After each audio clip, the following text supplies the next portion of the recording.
everybody, and welcome back to another video. Thank you so much for joining me on this kind of special video. I intended to post this on April 24th, which was my birthday. I turned 24 years old this year, and I tend to think of myself as sort of a philosophical person. I think a lot, and I wanted to share some lessons that I've learned in my 24 years of life so far. But I don't want to make it too cheesy, so they're going to be kind of short and sweet to the point.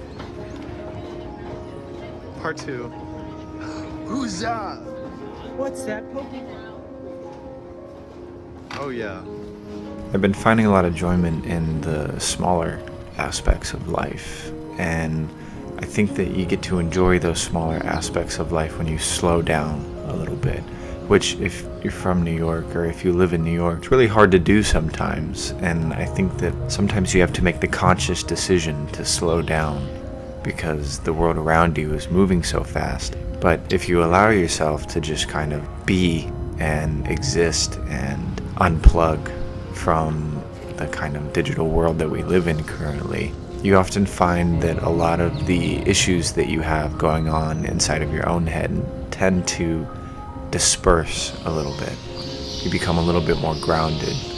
So I'd like to say that the first lesson that I've learned in these 24 years of life is to go outside and just touch some grass. In all honesty, just allow yourself the opportunity to disconnect. The second lesson is that love is all around you. And for the longest time in my life, I was searching for a love that I couldn't find in my youth. And it wasn't until I was about 18 that I felt what true love felt like for the first time. And I know that I'm a very lucky man, and some people never find what I found. And to have found a love so pure and fulfilling at such a young age is nothing short of a blessing. However, the lesson that I learned after all these years is that even after all of this time, Sophie and I have been together for almost 8 years now, the love that comes from another person will never be enough love if you do not find it within yourself to look at the endless possibilities of love that surround your day-to-day life. I know it's corny, but one must imagine love personified, caring for the world that surrounds you. One must imagine love as something that comes from you, and you must give that love that pours out of you back onto yourself. One does not simply find love in another person if they're unable to find things about themselves that they cherish. And so often I would give that love to other people and give so little back to myself. This next point is one that I've only learned very recently, and that it's much easier to hate oneself than to love oneself. And for the majority of my life, even today as I'm saying this, I fight back and forth against my internal feelings about whether or not I'm worthy of the love that I receive. When good things happen to me, I think that surely they'll be taken away. This has been a struggle for me in nearly every year of my 24 years I've been alive, and it wasn't until recently that I found out that no matter what I do, it's never going to be enough. It wasn't until even more recently that I've learned to accept this. I'm never going to be enough, and that is the point. The lesson here is that deep pit in your stomach that you feel when you just can't win, it's much more important than most people realize. If I felt as if I was always winning and always doing everything right, then I would without a doubt be in the same place this time next year at 25 like I am today at 24, or I'd be in the same place as I was at 23 as I am now. That hollow pit that sits in your stomach and aches this terrible agony of self-deprivation and hatred towards yourself does not feel good. I'll be the first person to admit that, but without it, you're doomed to an eternity of complacency. And what is a life worth living if you're going to remain the same? Remaining the same is one of my biggest fears in life, and it brings me to our next lesson. That lesson is kindness towards who you once were. When I was younger, I remember growing up and wanting to be a hero. I wanted to help people, save people. I wanted to climb to the greatest points and dive to the lowest bottoms. I was full of smiles and laughter, and what I wanted most of all was to see the people that I love happy. Well, somewhere along the way, I lost sight of who I wanted to be. Somewhere along the way, I grew bitter. I grew exponentially angrier and found myself ostracizing myself from family and friends. And in my eyes, I was never enough. And at some point in my life, On more than one occasion, I thought that my failures defined my meaning to live, and so very selfishly and stupidly attempted to create a peace for myself and those around me by ensuring that the burden that I was could never be a burden again. Obviously, I failed at that too. I sat in my room with a deep pit in my stomach filled with contempt and disgust for my actions, yet I didn't regret them. It wasn't 2 years later I would try again and fail again. This time, alone in my room once more, tears poured out of my eyes and anger that sat dormant in my stomach erupted out of me. My fist struck the floor in a fury of flesh that bruised my knuckles. When I was 19, I found myself leaving the house for the first time, and it wouldn't be very long until I only returned on holidays. It was within those first few years away from home I found myself the angriest I had ever been in my life. Anger that was so pure and tangible that you could feel the heat emanating off of my skin. I used to run much hotter back then than I do now. Time is a funny concept. I remember feeling as if I'd always feel that way. I remember going through my life truly believing that I was made into the monster that I am, and that surely, no matter what I do, I will always be this monster that I look at in the mirror. It was during those first few years away from home that I did the most damage to myself and those around me. The reason? A lack of kindness to the child I was. Now, this may have been a few years ago, but in the grand scheme of things, this was only a short time before who I am today. I was livid at the child that I was for not being strong enough to endure the things that I endured, for not being enough, for not succeeding at what I was trying to accomplish. I'd look at photos of who I was as a child and think of nothing but scornful, nasty, and horrible things. I wanted nothing to do with that child, and I couldn't even recognize him with that smug, cheerful smile. And for many years, I held on to that feeling. It wasn't until this past year that I found myself looking back at photos of who I once was and realizing that it was never the fault of a child. It wasn't until very recently that I learned that punishing a child for not knowing better or doing better because they are a child is wrong, even if it is your own story. I also learned that the anger that I felt in my earlier 20s is permissible as well, and I should show no contempt for myself during that period of my life. The reason for that comes from the kindness I feel for myself now could not have been accomplished had I not gone through the worst of myself, which, in turn, leads me to my next lesson. The pursuit of success is a road that is treacherous and demanding, and it's one that's always been deafening in my own story. I can't lie and say that I don't care about success when I do, but it will wear you down to your final thread, then cut it right in front of you so you know that it owns you. The pursuit of success is harmonious with the pursuit of a happy life, and the definition of success varies for everyone. This is a question I think about often, and was actually one of the questions that allowed me to start forgiving who I once was.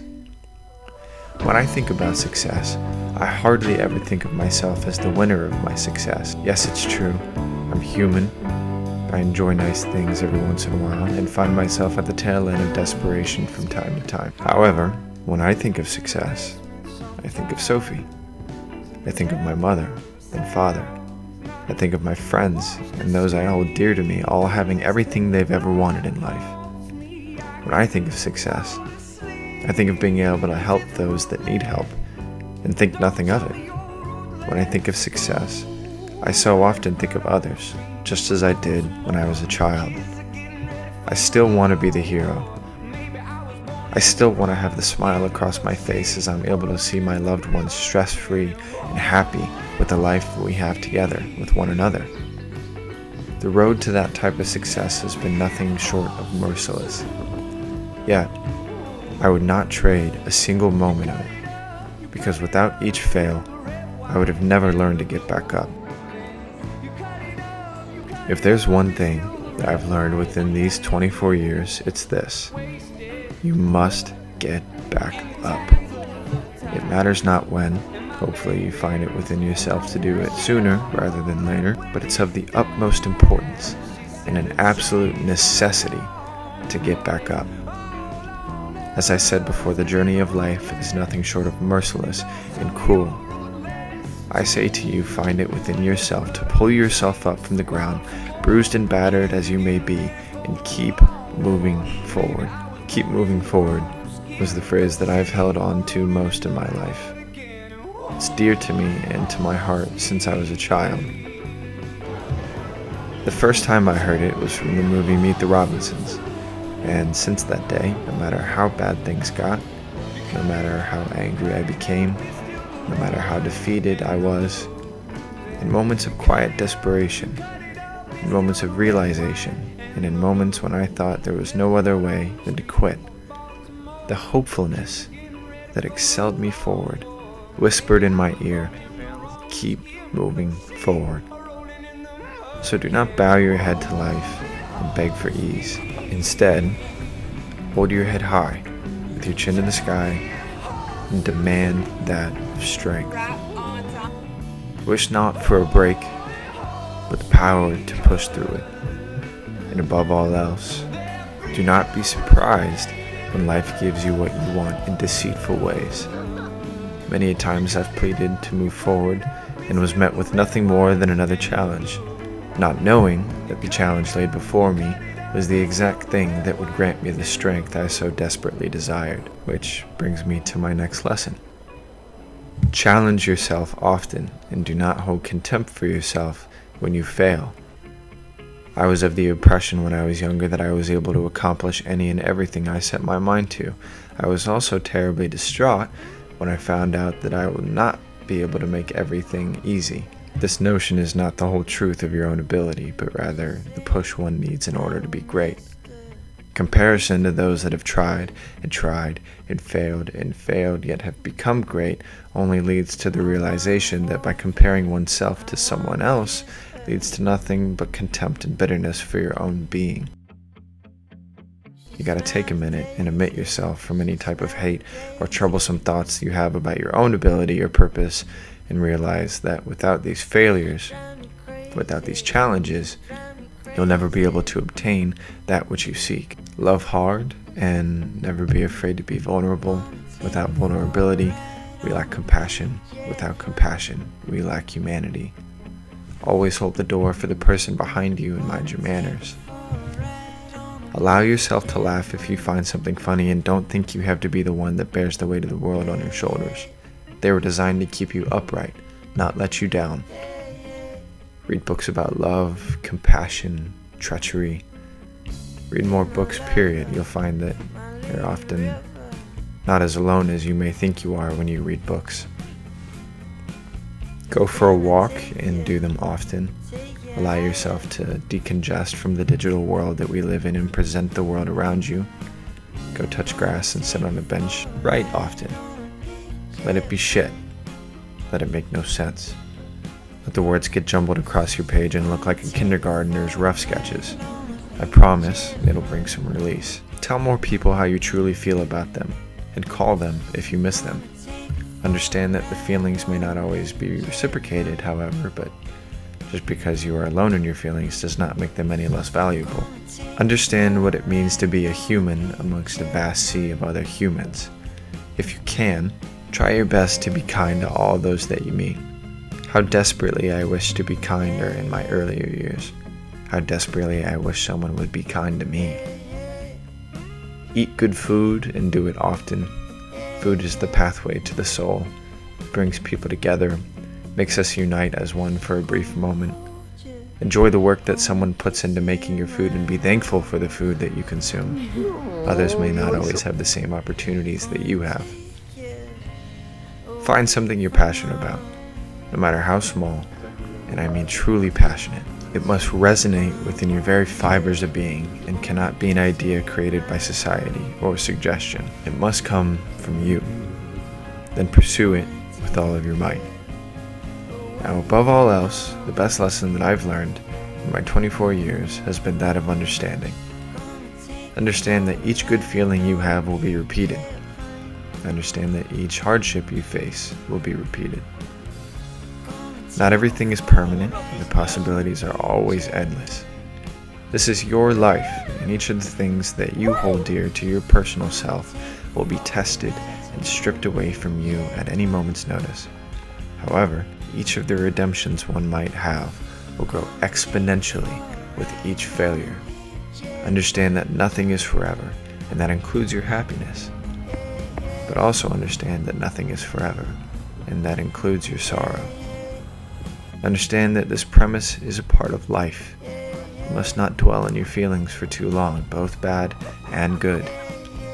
Once you come to this realization, I promise that the way in which you view your everyday life shall be altered to that of a much more well-rounded and balanced prerogative. These are just a few of the lessons that I've learned in the 24 years of my life. And I hope that, hopefully, you've learned something along the way as well. I'm excited to see where the next few years take me, and I can only hope for more lessons. Thank you for joining me on another video. I promise the next one won't be so sappy. But until then, keep moving forward. Later. I need to ask her, what's going on? Are we going strong? She felt like rest in her head. My shoulder was the perfect height. We fit so right. So what's going on? 'Cause I've been undone.